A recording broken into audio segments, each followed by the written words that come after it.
Poriadne sa zapni. Vonku prší. Nebehaj bosý. Obleč si ešte toto. Stará sa! Čo to je? Vyrovnaj sa! Dívaj sa dopredu, hlava hore! A opakuješ po mne. Boum!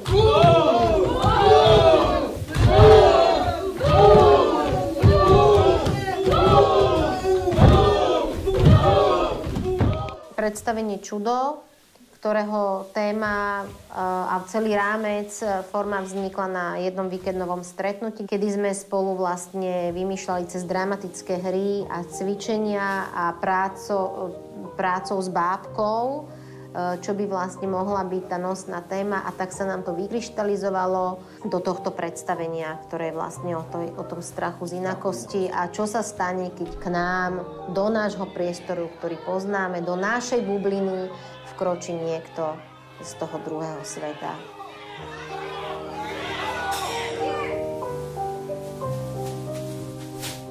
Už mám toho dosť! Nie! Áno! Nie! Áno! Nie! Áno! Nie!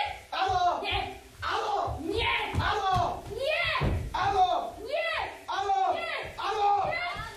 Ten názov je projikovaný do tej bábky, ktorá prichádza medzi hercov s Downovým syndromom na javisko, ktorí sú tam v roliach nejakých podriadených alebo vojakov a šefujú im dvaja, teda nejakí generáli, ako keby.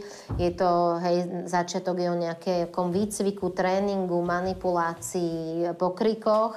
A do tohto priestoru prichádza k ním vlastne bábka Čudo, teda niekto iný.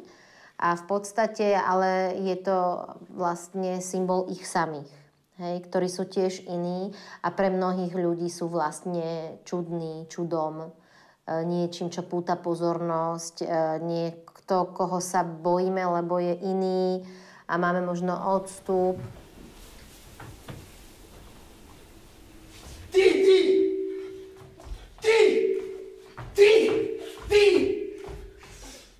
Ty si proste čudo!